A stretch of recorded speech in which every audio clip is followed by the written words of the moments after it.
Hello અને નમસ્કાર મિત્રો, કેમ છો બધા? મજામાં ને? મિત્રો હું મહેતા ફરી એકવાર સ્વાગત કરું છું તમારું તમારી પોતાની ચેનલ પર. જો મિત્રો તમે લોકો પણ વેજીટેરિયન છો અને તમને લોકોને વારંવાર એવું કહેવામાં આવે છે કે જો વિટામિન B12 જોઈએ છે તો નોનવેજ ખોરાક ખાવો જ પડશે, તો જોતા રહો આ વિડીયોને, કારણ કે આજના આ વિડીયોમાં હું તમારા લોકો સાથે શેર કરવાનો છું વિટામિન B12 માટેના એવા 6 શાકાહારી સોર્સ કે જેનું સેવન તમે નિયમિત રીતે કરવાનું શરૂ કરી દેશો તો ગેરંટી સાથે કહું છું પછી તમારે ક્યારેય પણ વિટામિન B12 વિશે ચિંતા કરવાની જરૂર નહીં પડે. તો ચાલો શરૂ કરીએ.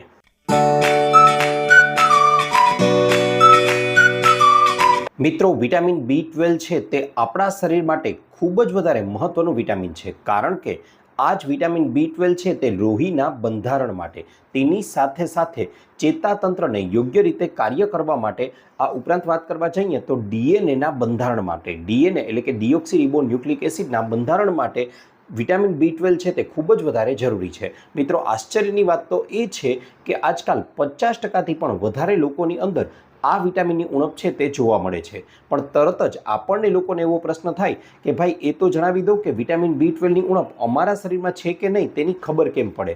મિત્રો, વિટામિન B12ની ઉણપ જ્યારે આપણા શરીરની અંદર સર્જાવા લાગે છે ત્યારે અમુક ચોક્કસ પ્રકારના દેખીતા લક્ષણો છે તે જોવા મળે છે. જો તમે લોકો હંમેશા થાકેલા રહો છો, એવું લાગે છે કે કામ કરવાની શક્તિ જ તમારા શરીરમાં નથી રહી, અથવા તો થોડુંક જ કામ કરવાની સાથે તમને લોકોને થાક લાગવા લાગે છે, તો ઘણા ખરા અંશે શક્યતાઓ છે કે તમારા શરીરની અંદર વિટામિન B12ની ઉણપ થવા લાગી હોય. આ ઉપરાંત તમારી ત્વચા છે તે ધીમે ધીમે થોડી પીળાશ પડતી પડવા લાગી હોય, અથવા તો તમે જ્યારે ચહેરાને અરીસામાં જુઓ છો ત્યારે તમને એવું લાગે છે કે ચહેરો ફીકો પડી ગયો છે, એટલે કે ચહેરામાં અથવા તો ત્વચામાં લોહીની ઉણપ થવા લાગી છે, તો આ પણ તેનું દેખીતું ચિહ્ન છે કે વિટામિન B12ની ઉણપ થવા લાગી છે. મિત્રો, એવું એટલા માટે કારણ કે વિટામિન B12 છે તે લોહીના કોષોના બંધારણમાં ખૂબ જ મહત્વનો ભાગ ભજવે છે. પછી મોંમાં વારંવાર ચાંદા પડવાની સમસ્યા રહેતી હોય કે પછી જીભ પર વારંવાર સોજો આવી જવાની શક્યતા સોજો આવી જતો હોય, તો તે પણ ઘણા ખરા અંશે સૂચવે છે કે તમારા શરીરની અંદર વિટામિન B12ની ઉણપ થવા લાગી છે. આ ઉપરાંત ચેતાતંત્ર અને મગજ સાથે પણ વિટામિન B12 ખૂબ જ નજીકથી સંકળાયેલું છે. એટલા માટે જ્યારે વિટામિન B12ની ઉણપ સર્જાવા લાગે છે ત્યારે ઘણીવાર મૂડ સ્વિંગ થવાની સમસ્યા પણ ઘણીવાર આપણને લોકોને જોવા મળે છે. આ ઉપરાંત કોઈ પણ કાર્ય કરવામાં આપણા લોકોની એકાગ્રતા છે તે જળવાતી નથી, તેની સાથે સાથે ચીડિયાપણું અને ડિપ્રેશન જેવા લક્ષણો પણ જો તમારી અંદર જોવા મળતા હોય તો તે સ્પષ્ટપણે સૂચન કરે છે કે તમારા શરીરની અંદર વિટામિન B12ની ઉણપ છે તે સર્જાવા લાગી છે. મિત્રો, ત્યાર પછી વાત કરવા જઈએ તો એક સર્વસામાન્ય લક્ષણ કે જે સામાન્ય રીતે લગભગ B12ની ઉણપ ધરાવતા તમામ લોકોની અંદર જોવા મળે છે, તો એ છે તમારા હાથ પગની અંદર એકદમ જાણે કીડીઓ ચટકા ભરતી હોય તેવો તમને અહેસાસ થવા લાગે, તો એ પણ વિટામિન B12ની ઉણપનું એક સર્વસામાન્ય લક્ષણ છે. તેની સાથે સાથે આગળ વાત કરવા જઈએ મિત્રો તો ઘણીવાર ઘણા લોકોના નખનો રંગ છે તે ભૂરો થવા લાગે છે. આ પણ એક સામાન્ય લક્ષણ છે વિટામિન B12ની ઉણપનું. જો અહીં દર્શાવેલા લક્ષણો પૈકી તમારા શરીરની અંદર પણ કોઈ લક્ષણો જોવા મળતા હોય તો તમે લોકો એક સામાન્ય બ્લડ ટેસ્ટ કરાવી અને જાણી શકો છો કે તમારા શરીરની અંદર વિટામિન B12નું લેવલ કેટલું છે. પણ મિત્રો, તરત જ આપણને લોકોને પ્રશ્ન એવો થાય કે ભાઈ B12ની ઉણપ થવા પાછળનું કારણ શું છે? શું નોનવેજ ખોરાક ન ખાવો એ મુખ્ય કારણ છે? તો મિત્રો, એનો સ્પષ્ટ જવાબ છે ના, એવું જરાય નથી. મિત્રો, આજે વિજ્ઞાન પણ સ્પષ્ટપણે એવું સૂચવે છે કે આપણા આંતરડાઓની અંદર અમુક એવા સારા બેક્ટેરિયા રહેલા છે કે જે B12ની બનાવટ માટે જવાબદાર છે. પરંતુ શરત માત્ર એટલી છે કે આ માટે આપણા પેટનું સ્વાસ્થ્ય સારું રહેવું જોઈએ. જ્યારે તમને લોકોને ગેસ છે, એસિડિટી છે કે કબજિયાત જેવી સમસ્યાઓ થવા લાગે છે તો તેના પરિણામ સ્વરૂપે આ પ્રકારના બેક્ટેરિયા છે તે ઘટવા લાગે છે અને તેનાથી યોગ્ય માત્રામાં વિટામિન B12 છે તે બનાવી નથી શકાતું. મિત્રો, એ વાત 100% સાચી છે કે નોનવેજ ખોરાકમાંથી વિટામિન B12 મળી આવે છે, પરંતુ એનો એવો જરાય મતલબ નથી કે શાકાહારી વસ્તુઓમાંથી B12 નથી મળવી શકતું. અને જો એવું હોય તો અહીં સ્પષ્ટ એવું કહી શકાય કદાચ કે કુદરતે દેવાળું ફૂક્યું છે. પણ ના, એવું નથી. કુદરતનો ખજાનો તો ખરેખરમાં અપાર છે, તે અખૂટ છે. અને એટલા માટે જ કુદરતના ખજાનામાંથી આજે હું તમારા માટે લઈને આવ્યો છું એવી 6 વસ્તુઓ કે જેનું જો તમે લોકો પણ નિયમિત રીતે સેવન કરી લેશો ને તો ગેરંટી સાથે કહું છું તમારા શરીરમાં ક્યારેય પણ વિટામિન B12ની ઉણપ થશે જ નહીં. તો કઈ છે તે વસ્તુઓ? ચાલો જણાવી દઉં. મિત્રો, સૌથી પહેલાં તો નંબર 1 ઉપર જે વસ્તુને સ્થાન આપવામાં આવેલું છે તેનું નામ છે ગાયનું દૂધ. જી હા મિત્રો, દૂધમાં ખૂબ જ ઊંચી માત્રામાં વિટામિન B12 છે તે આવેલું હોય છે. એક અંદાજ મુજબ કહેવા જાઉં તો રોજનું શુદ્ધ દેશી ગાયનું A2 મિલ્ક જે આવે છે તેને પી લેવામાં આવે તો તમારા આખા દિવસની 50% જેટલી જરૂરિયાત વિટામિન B12ની છે તે માત્ર 1 ગ્લાસ દૂધ દ્વારા જ પૂરી પાડી શકાય છે.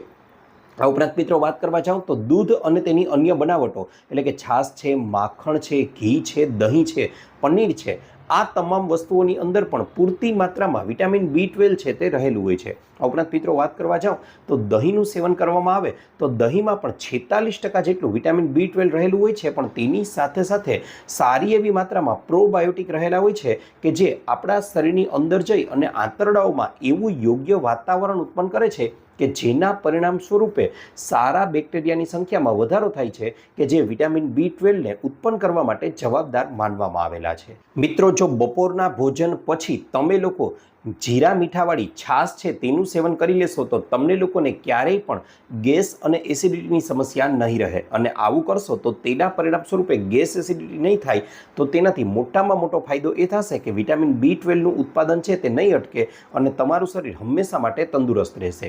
ત્યારબાદ મિત્રો આગળની વસ્તુ જે અહીં સ્થાન આપેલું છે તેનું નામ છે ચણા.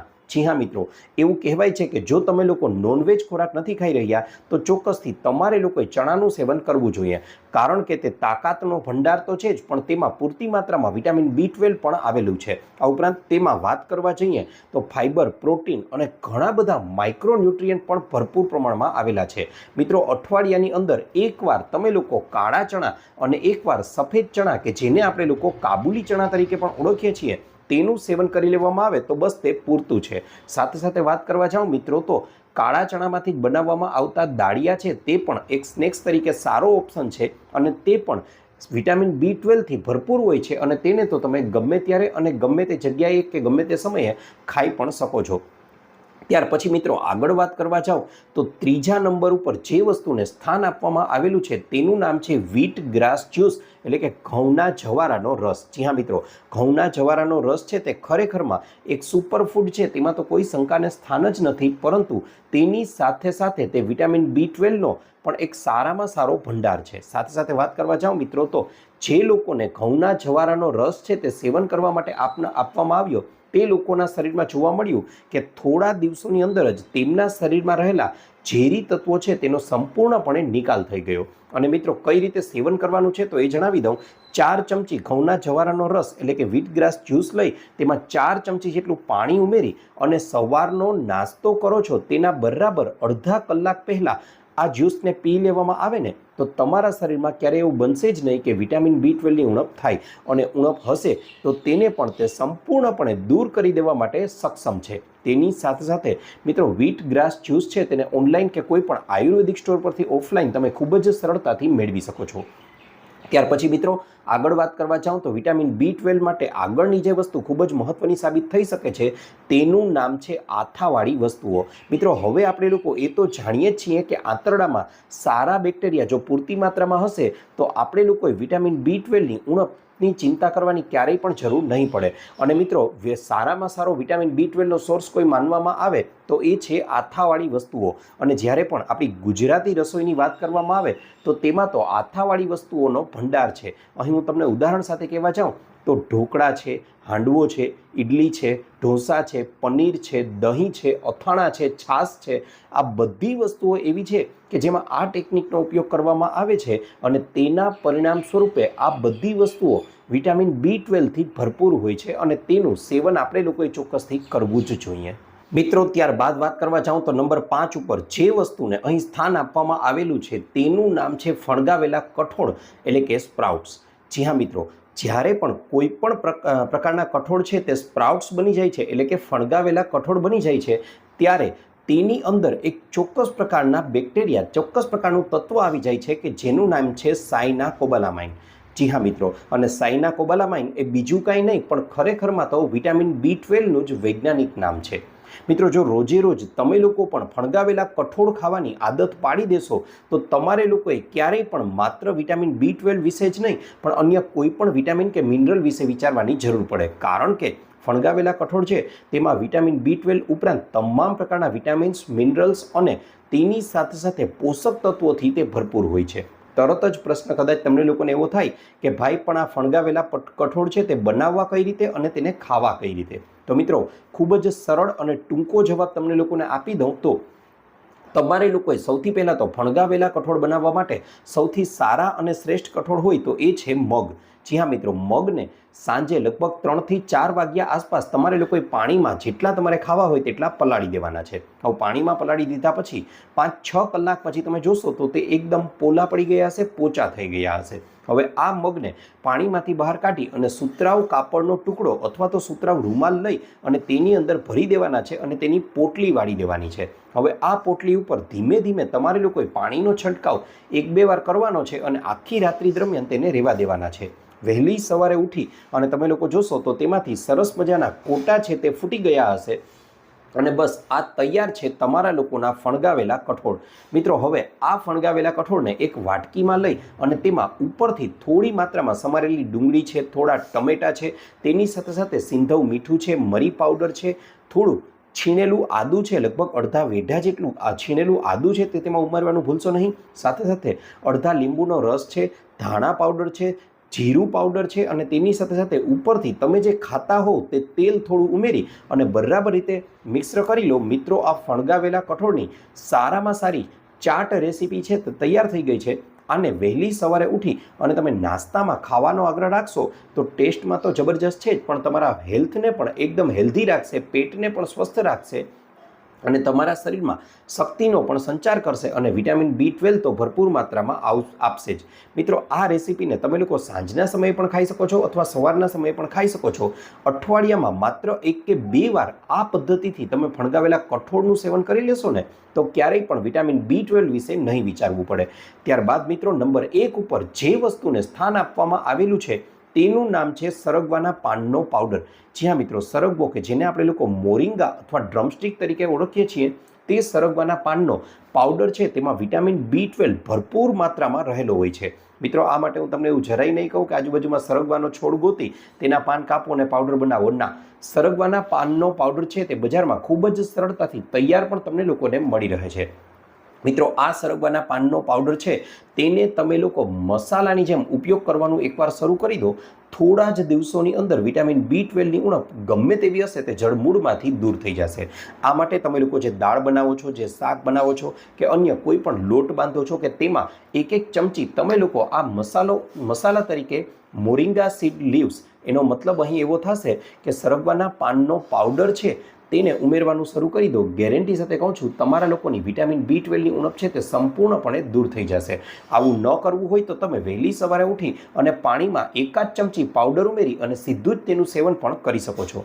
મિત્રો આ તો વાત થઈ કેટલીક એવી વસ્તુઓની કે જેમાંથી વિટામિન B12 ખૂબ જ સરળતાથી મળી આવે છે. સાથે સાથે હવે તમને લોકોને એક એવું રૂટીન હું તમને લોકોને સૂચવવા માંગુ છું કે જો જેનું પાલન કરી લેવામાં આવે તો પછી 20 કે 25 વર્ષના યુવાન વ્યક્તિ હોય કે પછી 70, 75 કે 80 વર્ષના કોઈ વૃદ્ધ કે વયોવૃદ્ધ વ્યક્તિ હોય તે લોકો પણ આ નિયમોનું પાલન કરી લેશે અને આ આખા દિવસનું આયોજન ફોલો કરી લેશે તો મિત્રો માત્ર વિટામિન B12ની ઉણપ જ નહીં, શરીરમાં અન્ય ગમે તેવી બીમારી કે કોઈ પણ પ્રકારની બીમારી હશે તે પણ જળમૂળમાંથી દૂર થઈ જશે. હવે આ માટે શું કરવાનું છે તો મિત્રો સૌથી પહેલાં તો તમારે લોકોએ સવારે વહેલા ઉઠવાનો આગ્રહ રાખવાનો છે. ક્યારે? લગભગ 5 થી 6 વાગ્યાની વચ્ચે. હવે આ સમયે ઉઠી અને સૌથી પહેલાં તો તમારે લોકોએ પાણી છે તેને થોડું ગરમ કરવાનું છે, પીવાનું પાણી, અને તેને પી જવાનું છે. કેટલું? તો 1 ગ્લાસ, 2 ગ્લાસ, 3 ગ્લાસ કે વધુમાં વધુ 4 ગ્લાસ સુધી તમે જેટલું પી શકો તેટલું પાણી પીવાનું છે.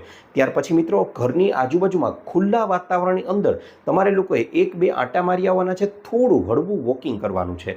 આ પછી ઘરમાં આવી 10-1 મિનિટ પછી અને તમારે લોકોએ ઘરની ખુલ્લી જગ્યા કે જેમાં ફળિયું છે, બાલ્કની છે કે અગાસી છે તેમાં એક યોગા મેટ પાથરી દેવાની છે. એ ન હોય તો તેના અથવામાં તમે કોઈ પણ એક ઘરમાં ચાદર છે તેને પાથરી શકો છો.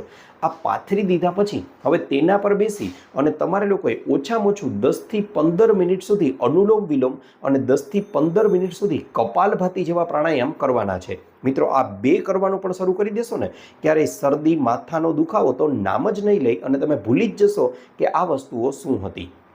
ત્યાર પછી જો તમારા લોકોનું શરીર પણ તમને સાથ આપતું હોય તો ચોક્કસથી તમારે લોકોએ અમુક ચોક્કસ પ્રકારના આસનો પણ કરવા જોઈએ, જેમાં તિતલી આસન છે, ગૌમુખાસન છે, સર્વાંગાસન છે, સવાસન છે, શીર્ષાસન છે.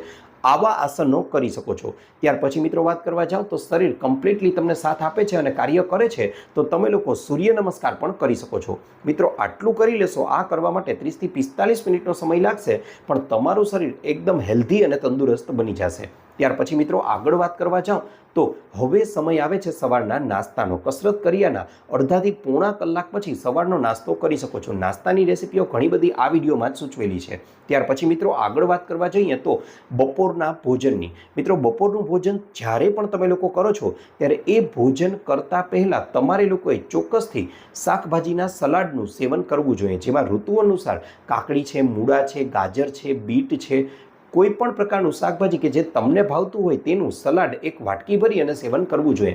જો તેમાં તમને એમ જ ન ભાવતું હોય તો થોડો મરી પાવડર છે કે અન્ય કોઈ પણ મસાલો ઉમેરી અને તમે સેવન કરી શકો છો. તેનાથી તમારા શરીરને વધારે ફાયદો થવા લાગશે.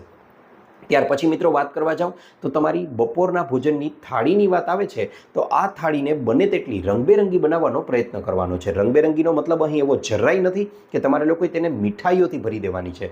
મિત્રો રંગબેરંગીનો મતલબ એવો થાય છે કે તમે જ્યારે શાકભાજી લેવા જાઓ ને ત્યારે તમારે બધી જ રંગના જે શાકભાજી છે તે લેવા પસંદ કરવા જોઈએ, કારણ કે તેનાથી તમારા શરીરની અંદર તમામ પ્રકારના વિટામિન્સ અને મિનરલ્સની ઉણપ છે તેની ભરપાઈ થશે અને તે દૂર થશે. આ ઉપરાંત મિત્રો સફેદ વસ્તુઓ કે જેમાં મેંદો છે, ખાંડ છે, ચોખા છે, આવી અને મીઠું છે, આવી વસ્તુઓને બને તેટલી અવોઇડ કરવી જોઈએ.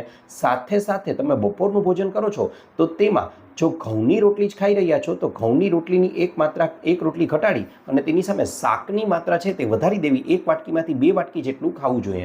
આ ઉપરાંત મિત્રો વાત કરવા જાઓ તો તમારે લોકોએ બપોરના ભોજનમાં દહીં અથવા છાશને ચોક્કસથી ઉમેરવા જ જોઈએ. તે તમારા શરીર માટે ખૂબ જ વધારે ઉપયોગી છે. આ ઉપરાંત મિત્રો વાત કરવા જાઉં તો બપોરના ભોજનમાં જો ઘઉંની રોટલી ખાવ છો અને જો શક્ય હોય તો તેને અવોઇડ કરવી જોઈએ અને તેના બદલુમાં આપણે લોકોએ જાડા અનાજ કે જેમાં બાજરો છે, જુવાર છે, રાગી છે, જવ છે, આનું સેવન કરવું જોઈએ કે જેને આપણે લોકો આજકાલ મિલેટ્સ તરીકે પણ ઓળખી રહ્યા છીએ. મિત્રો યાદ રહે, મિલેટ્સનું સેવન કરવું આપણા શરીર માટે ખૂબ જ વધારે ઉપયોગી છે, પણ મિલેટ્સનો જ્યારે ઉપયોગમાં લો ત્યારે તેને 6 કલાક પહેલાં પાણીમાં પલાળી અને ત્યાર પછી જ તેનો લોટ બાંધવામાં આવે અથવા તો અન્ય કોઈ પણ રીતે તેનો ઉપયોગ કરવામાં આવે તો તે ખૂબ જ વધારે ઉપયોગી બની શકે છે. આ ઉપરાંત મિત્રો તમે લોકો અહીં મિલેટ્સનો ઉપયોગ ભાતના રિપ્લેસમેન્ટ તરીકે પણ કરી શકો છો. ભાતના બદલામાં પણ મિલેટ્સનો ઉપયોગ કરી શકો છો. સાથે સાથે આગળ વાત કરવા જઈએ મિત્રો તો હવે બપોરના ભોજન પછી તમે કરી લીધા પછી 10 થી 15 મિનિટ પછી 1 ચમચી જેટલી વરિયાળી ખાવાનો આગ્રહ રાખજો. તેનાથી તમારું પાચન છે તે સુધરશે. મિત્રો ત્યાર પછી આગળ વાત કરવા જઈએ તો હવે સમય આવે છે સાંજનો અને સૌથી મહત્વનો સમય, કારણ કે આ સમયે મોટા ભાગે એવું બને છે કે લોકો છે તે પોતે બહારનો ખોરાક ખાવાનો ખાસ આગ્રહ રાખે છે, ખાસ કરીને પડીકાઓ અથવા બિસ્કિટ કે પછી સીધી જ લારીઓ પકડવી કે પછી તે લોકો ઘણીવાર હોટલમાંથી સીધો ઓર્ડર કરી આપે છે. મિત્રો આ વસ્તુ જ આપણા સ્વાસ્થ્યને સૌથી વધારે નુકસાનકારક બની શકે છે. હવે આવું ન ખાવાને બદલે આપણે લોકો અમુક સામાન્ય ઉપાય કરી લઈએ ને તો ખૂબ જ વધારે ફાયદો થઈ શકે છે. જેમ કે તમને લોકોને કહું તો આ સમયે તમારે લોકોએ વહેલી સવારે પલાળેલા ડ્રાયફ્રૂટ્સ છે તે ખાવાનો આગ્રહ રાખવો જોઈએ, અથવા એટલું બધું શક્ય ન બને તો સીધા જ તમે લોકો મખાણા છે તેને દેશી ગાયના શુદ્ધ ઘી 1 ચમચી જેટલું લઈ અને તેમાં બરાબર રીતે શેકી લો અને ઉપરથી થોડું સંચળ ભભરાવી અને ખાવાનો આગ્રહ રાખશો તો મિત્રો આ પોષક તત્વોથી તો ભરપૂર છે જ, પણ તેની સાથે સાથે તમારા લોકોને સારામાં સારી વેફર કે સારામાં સારી ચિપ્સ છે તેના સામે પણ તે ભારે પડશે અને તેના ટેસ્ટની તો વાત જ ન પૂછો એટલા સરસ લાગશે. ત્યાર પછી મિત્રો આગળ વાત કરવા જાઉં તો હવે સમય આવે છે સાંજનો. જી હા મિત્રો, હું રાત્રિનો સમય કહેતો જ નથી, કારણ કે તમારે લોકોએ હવે જે નિયમ જણાવવાનો છું એ આ બધા જ નિયમો પણ સૌથી વધારે ભારે પડી શકે છે અને જીવનનો સૌથી અગત્યનો નિયમ તમે લોકો આને બનાવી શકો છો. અને એ છે મિત્રો, તમારે લોકોએ ગમે તેમ કરીને દિવસનું છેલ્લું ભોજન સાંજે 7 વાગ્યા પહેલાં પૂરું કરી લેવાનું છે. એવું એટલા માટે કારણ કે આપણું શરીર છે તે સૂર્યની સાથે ચાલે છે, એટલે કે કુદરતની ઘડિયાળની સાથે ચાલે છે. સવારે ઉઠતાની સાથે તમારી જઠરાગ્નિ એકદમ તેજ હોય છે અને સાંજના સમયે જેમ જેમ સૂર્ય અસ્ત થઈ જાય છે ત્યારે તમારી જઠરાગ્નિ છે તે પણ ધીમે ધીમે અસ્ત થતી જાય છે. એટલા માટે જ મિત્રો તમે પક્ષીઓના માળા જોયા હશે તો તેમાં પણ પક્ષીઓ સાંજે 7 વાગ્યા પહેલાં આવી જાય છે અને 7 વાગ્યા પછી કાંઈ જ ખાવાનો આગ્રહ નથી રાખતા. એટલા માટે તેમને કોઈ જ પ્રકારની બીમારીઓ છે તે નથી જોવા મળતી. તેની સાથે સાથે મિત્રો આ તો પછીની વાત થઈ. તમને એક નજીકનું ઉદાહરણ આપું તો આપણા દાદા દાદી કે નાના નાનીની લાઈફસ્ટાઈલ તમે લોકોએ જોઈ હશે તો એ પણ કંઈક આ જ પ્રકારની હતી કે પછી આપણા દેશના જે ખેડૂત મિત્રો છે તેમનું જીવન પણ કંઈક આ જ પ્રકારનું છે, અથવા ગામડામાં રહેતા લોકોનું જીવન પણ આ જ પ્રકારનું છે કે જેઓ સાંજે 7 વાગ્યા પહેલાં દિવસનું છેલ્લું ભોજન છે તે કરી લે છે અને તેના પરિણામે બને છે એવું કે આ ભોજન રાત્રે 11:30 વાગ્યા આસપાસ તો પચી જાય છે અને તેનાથી 11:30થી માંડી અને બીજા દિવસે વહેલી સવારે 6 વાગ્યા સુધીના સમય એવો હોય છે કે જ્યારે એ સમય તમારા શરીરને પોતાના માટે મળે છે અને આ સમય દરમિયાન તમારું શરીર પોતાની જાતને રિપેર કરવાનું કાર્ય કરે છે અને તમારા શરીરને તંદુરસ્ત બનાવે છે. એટલે મિત્રો આ નિયમ છે તેને તમે પાડી લેશો તો ગેરંટી સાથે કહું છું તમે લોકો પણ બીજા દિવસે ઉઠશો ત્યારે તમારા શરીરની અંદર કંઈક નવી જ શક્તિનો સંચાર થયો હશે તેવો તમે લોકો પણ અનુભવ કરશો. તેની સાથે સાથે સાંજનું છેલ્લું ભોજન કરો છો તે પ્રમાણમાં બને તેટલું હળવું રાખવાનો આગ્રહ રાખજો, જેમાં તમે પૌવા છે, શાકભાજીનો સૂપ છે કે પછી અન્ય કોઈ પણ એવું ભોજન પસંદ કરો કે જે પ્રમાણમાં હળવું હોય. અને સાંજનું ભોજન કરો છો તેના પહેલાં જો 1 વાટકી જેટલું લાલ ડુંગળીનું સલાડ ખાવાનો આગ્રહ રાખશો તો મિત્રો ડાયાબિટીસ છે કે અન્ય ઘણી બધી બીમારીઓમાં તે ખૂબ જ વધારે ફાયદાકારક બની શકે છે. તો બસ આ નિયમોને ફોલો કરો અને હંમેશા સ્વસ્થ રહો, તંદુરસ્ત રહો અને હસતા રહો. તો મિત્રો આ તો હતો અમારો આજનો વિડીયો. આશા રાખું છું આપને અમારો વિડીયો ગમ્યો હશે. વિડીયો ગમ્યો હોય તો લાઇક કરજો, ચેનલને સબસ્ક્રાઈબ કરજો. આ ઉપરાંત આપને પણ કોઈ હેલ્થ કે બ્યુટી સંબંધિત સમસ્યા હોય તો એ પણ જણાવજો. અમે તેને અનુરૂપ પણ નવા વિડીયો લાવવાનો પૂરતો પ્રયાસ કરીશું.